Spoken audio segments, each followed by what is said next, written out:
Колешката Марија Котовска се јави од општината Газибаба. Во тек акција на рушење Дивоград Битаму имавме линковски вклучување од Куманово. Верувам успеавме и ово утро да пренесеме се она што ни носи овој четврток и овој 7 септември. Уште два разговори до крајот на емисијата. Имаме гости од Гостивар. Во понеделникот стартуваше проектот и беше отворена работилницата за репарација на стари предмети. Добро утро за Ема Нешковска и Кристијан Дојчиновски, иницијатори на проектот. Добро утро и добре ни дојдовте. Добро утро. Кико со повеќе трема од Ема, така? Ќе го опуштиме малку. Ајде Ема, ќе почнеме со тебе. Во понеделникот беше и официјално отворена ова работилница во рамките на Техничкото училиште во Гостивар. Ајде прво за каков проект станува збор да дадеме еден вовед, бидејќи звучи интересно, репарација на стари предмети. Најпрвин добро утро, поздрав до сите гледачи, ви благодарам за поканата, што имаме можност да бидеме гости во вашето студио и да ја презентираме нашата идеја, која што е новитет и е нешто што за прв пат се случува не само во нашиот град, туку и во нашата држава воопшто. Работилницата за поправка на стари предмети или репарација е еден мултифункционален простор кој што планираме да трае на долг рок и кој што е општо корисен, односно нуди разни услуги за граѓаните на градот и за учениците, затоа што, како што напоменавте, е сместена во Средното техничко училиште во Гостивар, каде што се изучуваат занаетчиски смерови, па на таков начин самата училница, односно работилница, ќе може да им служи на учениците за практична настава и опремениот објект ќе може да го користат и професорите и учениците. Ова е, верувам, и јас може би кажав старт на проектот, но не е стартот, нели, на проектот сигурно се работело и месеци и месеци наназад. Работилницата е само еден дел од целиот тој ланец, од целиот синчек. Во понеделникот официјално беше отворена, може да ги погледнеме и сликите. Кој се беше на отворањето? Како помина отворањето во понеделникот? Па, како гости беа поканети, нели, од надлежните ресори. Министерката за животна средина и просторно планирање беше присутна на настанот, затоа што примарната цел на работилницата е намалување на нивото на отпад, што е директно вклучување во процесот на заштитата на животната средина. Така. Гостин беше, или домаќин да кажем, градоначалникот на општина Гостивар Арбен Таравари. Имавме представници од Министерство за образование, затоа што, нели, училиштето е сместено во рамки на самото училиште. Имаше представници од политички младоци, имаше млади луѓе и навистина беше убав настан кој што вредеше да се посети. Кои се вашите очекувања веќе од работилницата? Каков е интересот, какви се коментарите меѓу гостиварчани за тоа што во понеделникот направивте една ваква работилница која што ќе може сите да ја користат? Па нашите очекувања се да овој проект трае континуирано, да не биде само отварањето, да се продолжи понатака со работа. Така. Првичните коментари се одлични, наидовме на поддршка и од младите и од постарите, сите се заинтересирани. Стана главна тема на разговор меѓу гостиварчани. Супер, да, па и дефинитивно заслужено, бидејќи, кажавме сега, го немаме истражено податокот, меѓутоа, ако не единствена, една од ретките вакви работилници во Македонија.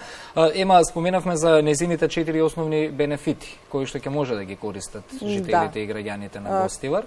Како што напоменав, работилницата е мултифункционален простор, односно простор кој што ќе биде место каде што ќе може да се среќаваат луѓе од различни делови на градот и на таков начин да се јакне социјалната кохезија помеѓу луѓето, која што е основна компонента за едно одржливо општество.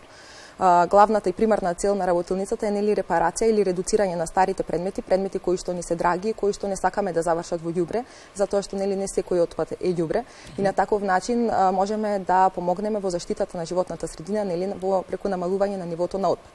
Она што е интересно е дека во работилницата секој човек, односно било кој што ќе дојде да поправи некој стар предмет кој што му е драг или е расипан, може самиот да го поправа доколку има желба и знаење од занаетчиство или да учествува во процесот на неговото поправање и на таков начин да ги развива своите занаетчиски способности кои што се практично во изумирање, а и на таков начин мислиме дека ќе поттикнеме кај луѓето да размислуваат на отварање на сопствени работилници. И четвртата компонента е она што веќе ја кажав, со оглед на тоа дека е сместено во Средното техничко училиште, ќе биде можност за практична настава на учениците и преку користење на алатот со кој што е опремена работилницата, тие да ги надоградуваат своите знаења и да ги оспособуваат своите вештини. Интересно е што двајцата немате завршено таму во Средно училиште, не служеле таму и ете како беше искуството од соработката со Средното техничко училиште, како одговорија на вашата желба токму работилницата да биде отворена таму? Па, сакам и да искористам оваа прилика да се заблагодариме на директорот на Средното техничко училиште, кој што одма кога ние му ја представивме нашата идеја, најдена соработка со нас ни беше достапен 24/7. Што е доста важно за да нешто да успешно се реализира. И заедно и целиот персонал на Средното техничко училиште ни помогна, ни беа на располагање, така да испадна све супер. А од учениците во самото средно училиште, каков е интересот вака за... Со оглед на тоа дека додека ја опремувавме работилницата беше нели распуст. Сака да прашуваат, да има заинтересираност, меѓутоа во текот додека ја опремувавме самата работилница беше период на годишни одмори, па беше послаба циркулацијата на ученици, на професори и така натаму, меѓутоа сега откако веќе се отвори нели, интересот е зголемен.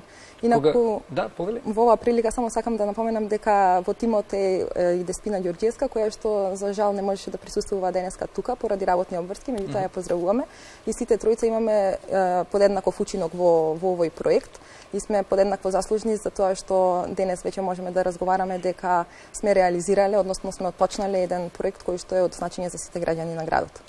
А кога зборуваме за опремена работилница, што тоа подразбира, што имаат можност внатре да... Работилницата е навистина опремена со различен вид налад. Пред се од за поправање на некои домаќински апарати, кујнски апарати за секојдневна употреба. Значи има практично се. Меѓутоа има исто така и машина за шиење на алишта, што значи покрај занаетчиски нудиме и шивачки услуги. Во работилницата има задолжено лице кое што нели одржува работилницата, меѓутоа и тука постојано за да ги обслужува потребите на граѓаните. И сите услуги кои што се нудат во работилницата се бесплатни за сите граѓани на градот. И само да упатиме апел, Кико, за крај, да ги чуваат, да ја чуваат опремата таму. Знаеме исто така дека меѓу нас секогаш има луѓе кои што гледаат нешто да уништат или да наштетат, па да упатиме апел, бидејќи тоа е за добробит на сите граѓани на Гостивар. Но и поширок, секако може кој сака верувам да дојде. Да, може кој сака и се надеваме дека оваа работилница ќе биде еден поттик или мотив и за другите општини да отвараат еден таков тип на работилници, кој што ќе служи како простор каде што пред се младите ќе имаат можност каде да се дружат. Така. Ви благодарам многу за гостувањето во Македонија наутро. Секако ќе ја следиме вашата работа и ако имате некои други активности во меѓувреме во рамките на оваа работилница и овој проект, ве очекуваме повторно да ни бидете гости. Ви благодариме на поканата. Благодарим.